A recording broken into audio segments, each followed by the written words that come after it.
Last year, I met a man named Ted Lasso. I mean, I watched a show with Ted Lasso in it, but for me, that's like meeting a person. And to be 100% upfront about it, I went in with the goal of watching a silly show about a silly man. Jason Sudeikis had created the character a few years ago as a silly sketch for NBC Sports segments. I remember seeing one segment and then loading up YouTube to try to find more. The character and the idea is hilarious. A college football coach being accidentally hired as a Premier League soccer coach allows for no end of hilarity, especially if you're into goofy fish out of water stuff, which I am. The trailers for the series showed exactly that, a silly fish out of water sports farce. This is one of Ted Lasso's strengths, and also, for me, its initial weakness.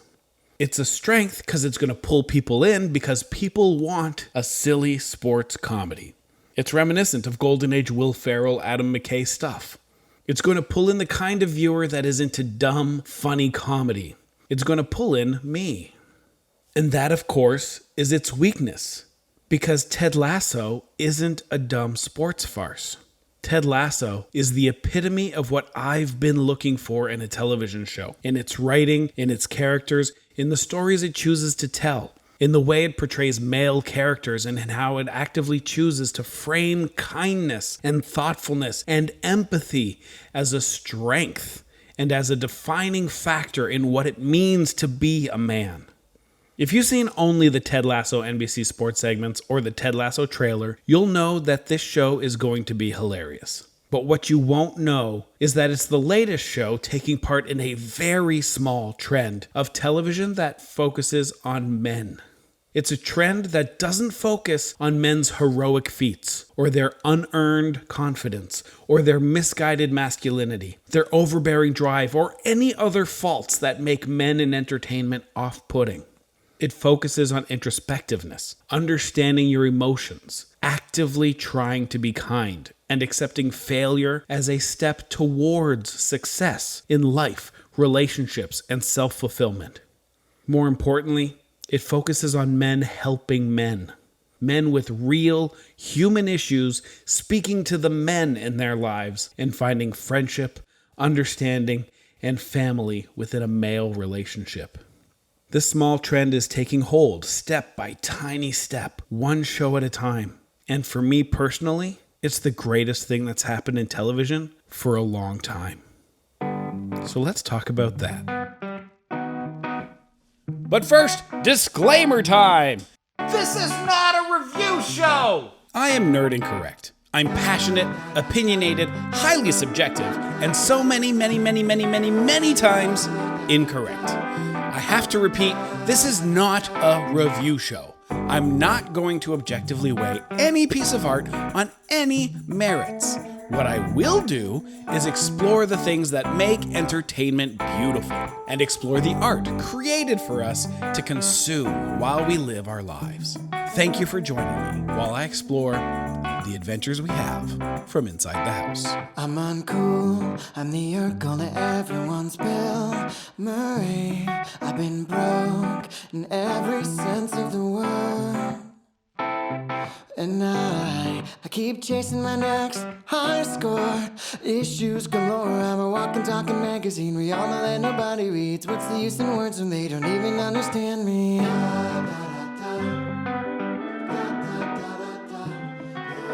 Welcome to The Adventures We Have from Inside the House, a podcast about entertainment, how and why we consume it, and how it shapes our lives.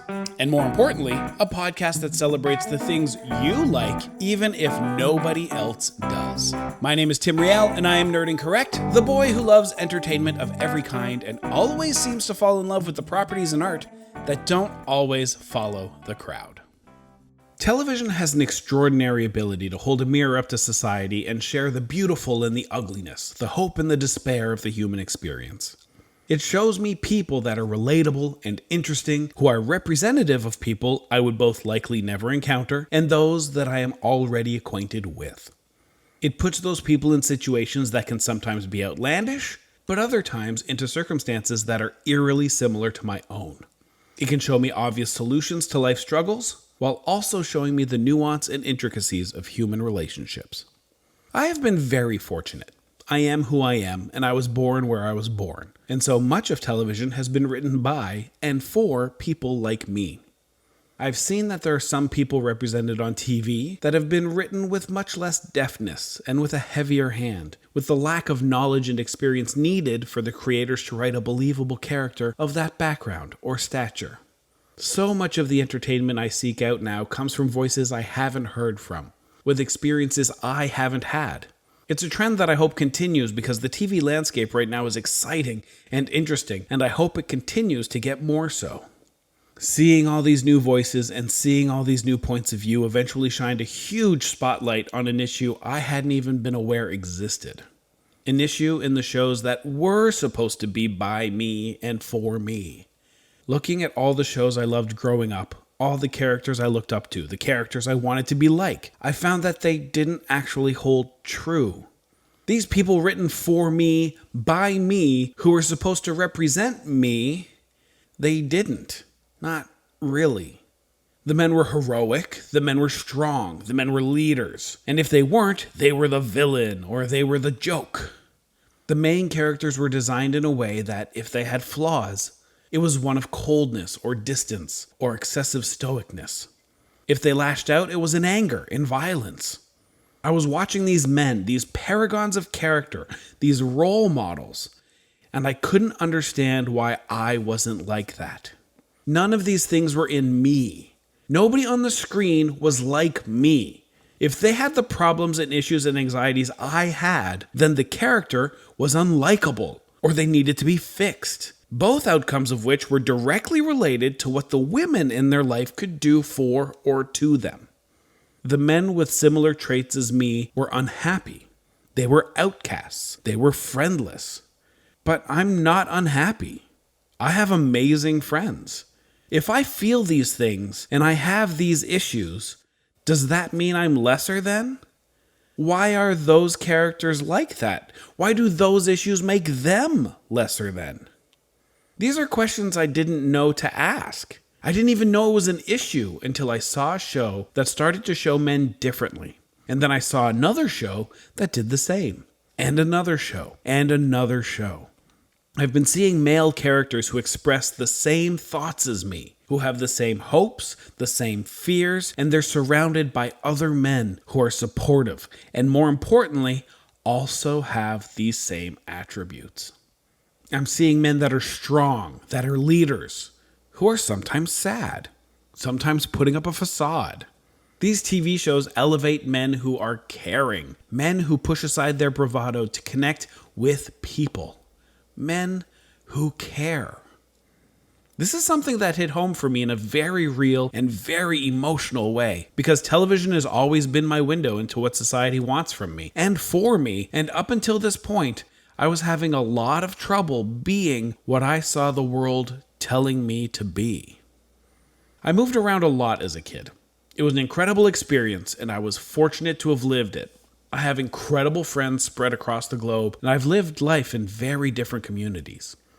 The best part of that is I've experienced a wide variety of friendships, experiences, and cultures, which has instilled in me a deep empathy for people. I think this is a common trait for the young who've led a more nomadic existence. You meet so many different people and see so many different cultures, which in turn allows you to see how we are different, and also how incredibly the same we all are. The majority of people that moved around a lot as a kid, me included, also have a knack for making friends quickly. We are, on the whole, easygoing, pleasant, and fun. This is out of necessity, of course, because the new kid mystique needs to be capitalized upon quickly, because first impressions are forever. The deep, dark secret we traveling kids share, however, is that those other kids in those other communities all knew a different me. Because every time I moved, I got to be someone new.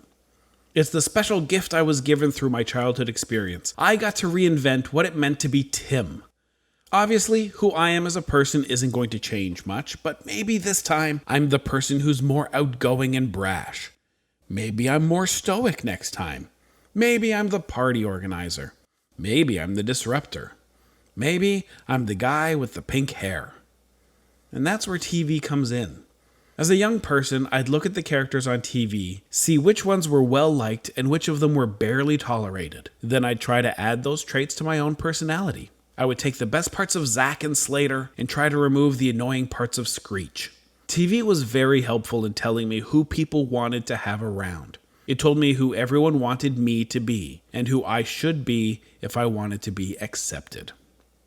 The other side of moving around a lot is that I didn't have permanent friends.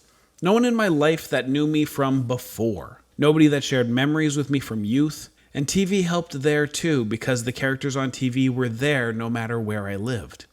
I never got that feeling of having a lifelong friend in real life, but I do have that connection with characters on TV. And as I continued to get older, the shows I watched began to be more complex and well written, which in turn meant that I could start to see characteristics, emotions, struggles, and personalities of the characters on the screen within the people I knew in real life. The people on TV were as interesting as real people and helped me better understand some of the people in my real life. The problems and the issues in the relationships I was having and was witnessing were very much like the issues and relationships on TV. The characters on TV were a lot like the people I knew because the characters on TV were basically me. But something was always a bit wrong. Something didn't really translate to me.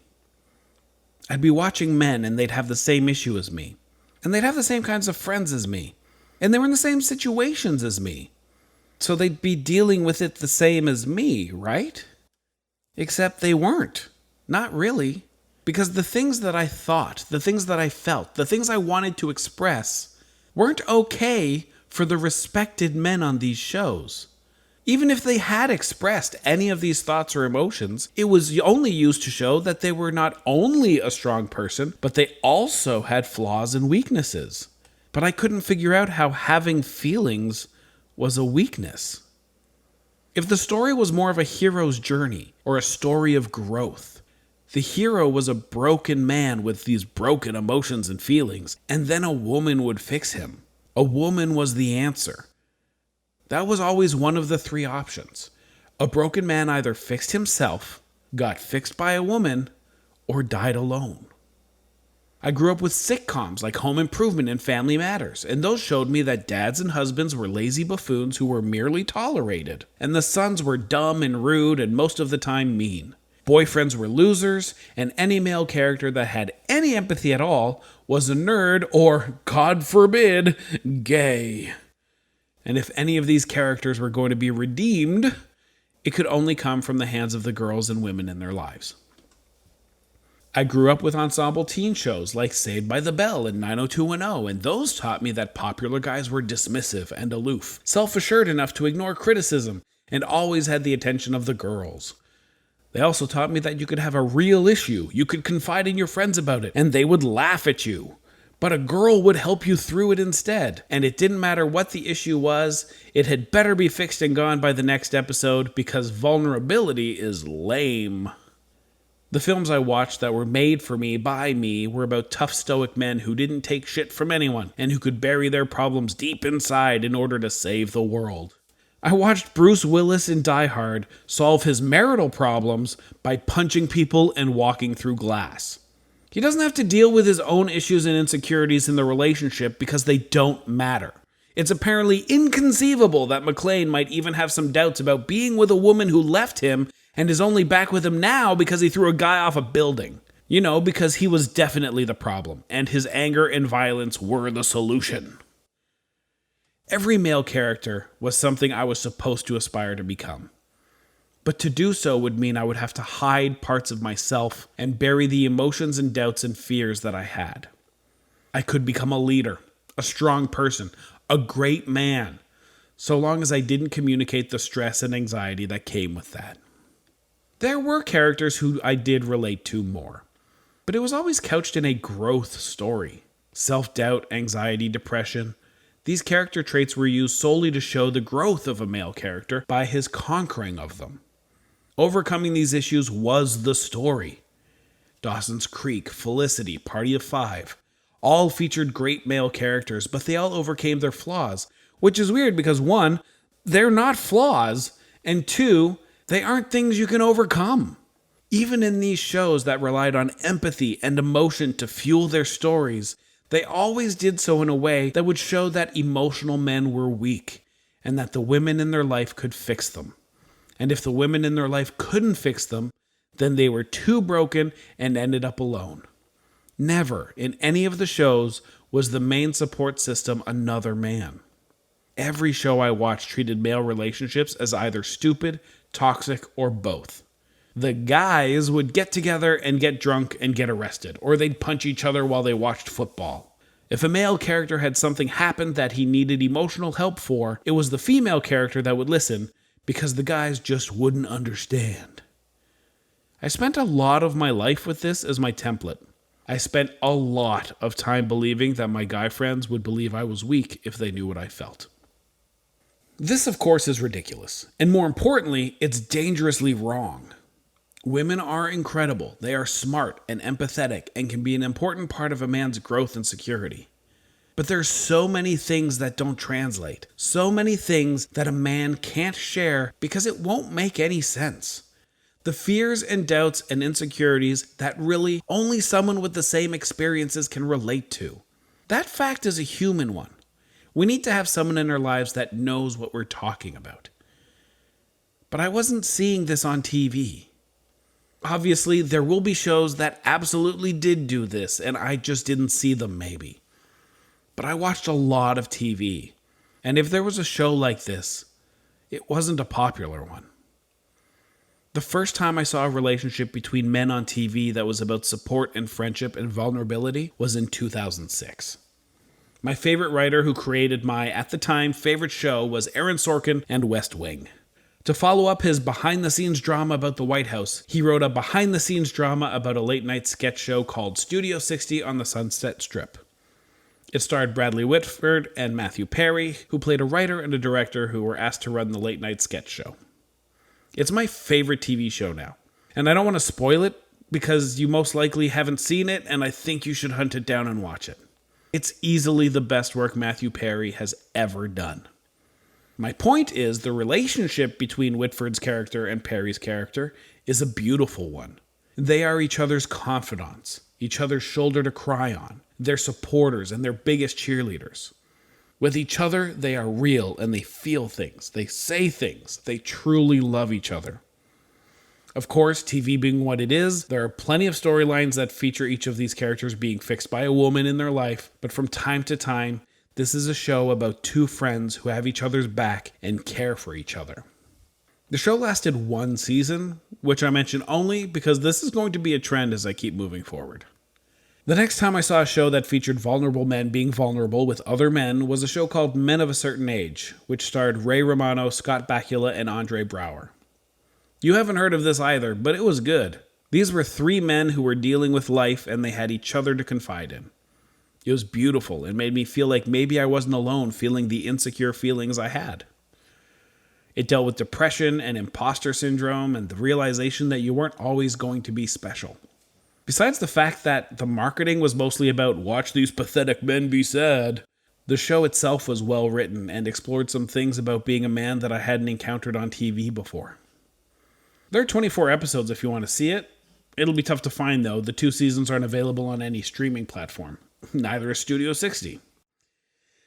Terriers, which came out in 2010, tried to bridge the gap by being a grittier buddy cop thing, but mostly featured the leads in a friendship of support and compassion. Both Donald Logue and Michael Raymond James characters have been through a lot, and they find solace in their friendship and comfort in expressing their fears and doubts with each other.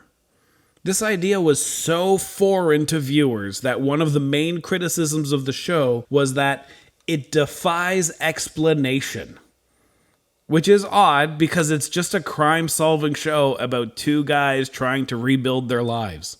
But I guess they talk about their feelings with each other, which, at the time, was a genre that didn't have a name. Anyway, it lasted 1 season. It's also not streaming. Dramatic television shows where the leads are vulnerable men who lean on each other doesn't make for popular television. That's the trend. If you really want to know why men on TV are toxic assholes or needy codependent hangers-on, this is why. Those are the only kinds of men that make money for networks. A hit dramatic show with men as lead characters have to be about the men being tough, strong, powerful, or violent. See Breaking Bad, a TV show where all male emotion and relationships are handled in the most unhealthy and violent ways. Or The Sopranos, where none of the men talk to each other about their issues without fighting or questioning their sexuality. Or House, where an angry, sad man is angry and sad and lashes out at everyone and never admits he needs help. Although this example is unfair, because House does have an amazing male friend who does understand his pain and issues, but of course that friend is ridiculed and is quickly removed from most of the plot lines. The only other way to have a successful drama featuring men with issues and fears and insecurities is to have them enhance a female character's plotline. They are only there to be fixed by the woman, or they are there to be overcome by the woman to show emotional growth by dropping that loser. See This Is Us, a show where the three men in the show deal with issues that are only solved by the women in their lives and who serve only as obstacles to those women on their path to growth. These are the men that people want to see, according to the choices viewers make when watching television. My first glimmer of hope that male characters on TV will start to shift towards the more empathetic end of the spectrum is a show called A Million Little Things. If you haven't seen it, it's likely because it has been criticized as being a This Is Us ripoff. But I implore you to ignore that criticism. A Million Little Things is a show about 5 men who are complicated, struggling, worried, anxious, and every other thing that every real person is in their daily life. And they talk to each other. They help each other. When there's a problem that can be talked through, a solution to help stem the tide of self-doubt for even a little bit, it's the men that come together to deal with it. It's real, it's honest, it's vulnerable. And it never says that this vulnerability is a weakness, because they all deal with their own vulnerabilities. Watching the first season of this show changed me in a very real way. It was the first time a show was unapologetically about men who were strong, successful, and good, and they were also scared and depressed and struggling. And it was okay to turn to the men in their life because men can and will support you, and they will understand what you're going through. These, finally, were men who care. As a man, watching these friends go through the same struggles I'm going through, dealing with the same pain I'm going through, seeing men who truly represent who I am as a man, all of me, the strength, the bravado, the fear, the doubt, as a man who doesn't get to see a lot of that on TV, it was indescribable. Midway through season 2, there were rumors that the network was going to cancel the show because people weren't watching. People didn't enjoy the stories that were being told. It wasn't like This Is Us, and that's what they wanted.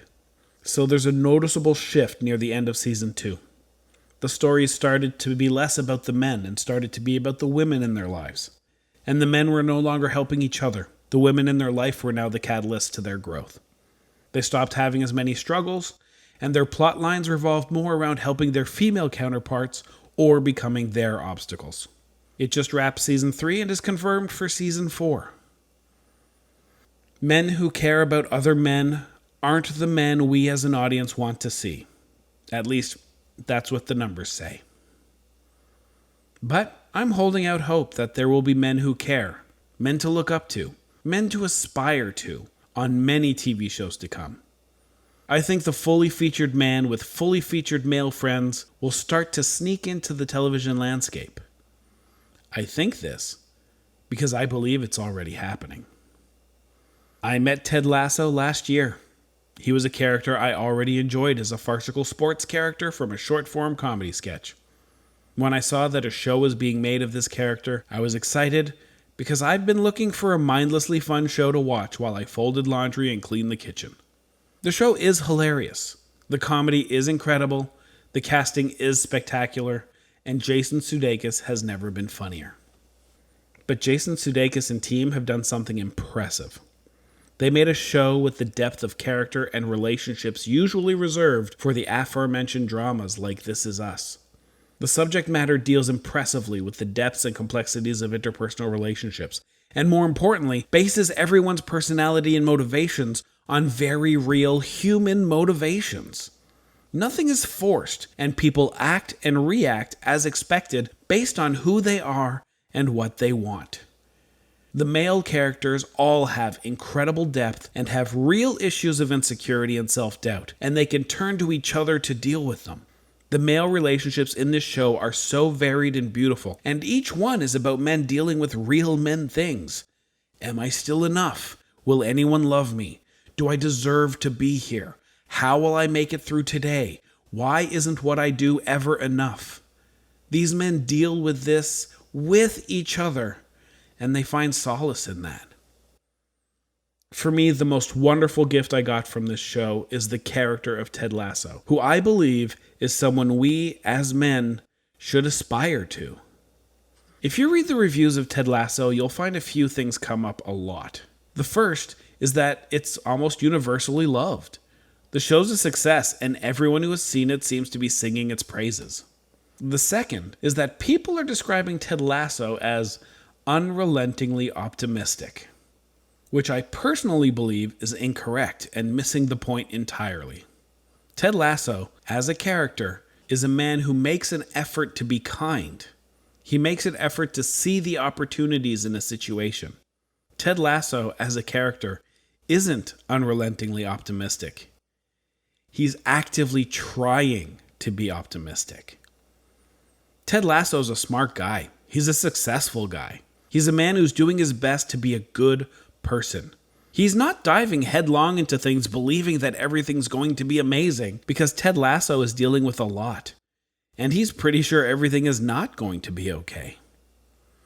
It's a mistake to label Ted Lasso as an unrelenting optimist. It's more accurate to label him as a man with a positive attitude, because Ted Lasso is a man who's losing at life more than he's winning, and he knows it. And let me tell you right now, that's something I can relate to.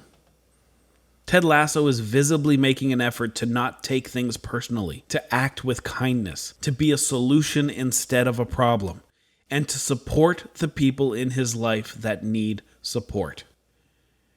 You can see early on that he knows that everyone is making fun of him.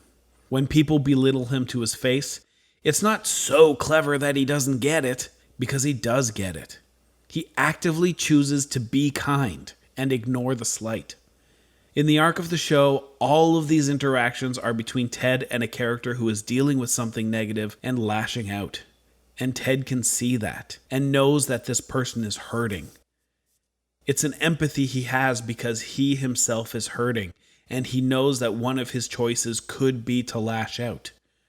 But he doesn't. He pushes through with kindness, which also serves to disarm the person he's speaking to. It's brilliantly played and written. The people around him all start off assuming he's an idiot, and that the positive attitude is a symptom of his down-home bumpkinness. But the more they get to know him, the more they start to respect him. They start to see that he's not dumb. He's just doing his best to be kind. As the viewer, we get to see the other side of Ted, with scenes of him alone, clearly depressed. Moments where the facade cracks a bit and he struggles to quickly pick the happiness back up. Even a scene where his feelings and struggles are too much in the moment that he starts to lash out in anger before being interrupted. Ted Lasso isn't blindly optimistic. He's hurt. He's scared. He's anxious. And the only thing in his life he can control fully is how he treats people and how he makes decisions. And Ted has decided to be kind. I have been very fortunate to be born who I am and to be born where I was. Most of TV was written by men like me for men like me. I think the best trend in TV right now is the shift away from that, to hear more voices, to get different stories from different perspectives. And while we usher in these fresher voices, I think we need to take a good hard look at the things we've been writing that were supposed to be by us and for us. Because I don't think we've done a very good job. I think we need to focus on writing more men who feel things, deal with things. We need to write men who have male friends who also feel things. We need to write men with insecurities and fear, and those things need to not be flaws. Right now, I want to be Ted Lasso, and I want to see more men like him. So, television, if I can ask for just one thing, please give me more of Ted Lasso and the men who care.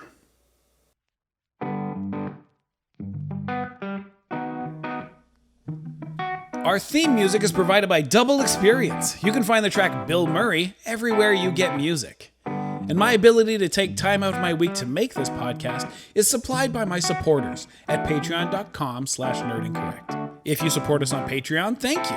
And because you do, you're listening to this episode a week before anybody else. And if you want to be part of that club, head on over to patreon.com/nerdincorrect, where you get early access to all our podcasts, an exclusive podcast, and so much more. You can also join our Nerd Incorrect Discord server, The Incorrection, where we can discuss in more depth everything I talked about today. If you want your question and or comment about today's podcast featured in next week's episode of discussing the adventures we have from inside the house, you can drop it into our podcast-specific Discord channel or comment on the Patreon post of this episode. All of the comments on the Patreon will be featured, and if possible, as many of the Discord comments as well. I'm Tim Riel. Thank you so much for listening, and I'll talk to you next week as we discuss more of the adventures we have from inside the house. I'm uncool, I'm the uncle that everyone's built, and that's alright with me. 'Cause I'm a walking, talking magazine. We all know that nobody reads, but what's the use in words when nobody understands me? What's the point of trying to be someone that I can't be?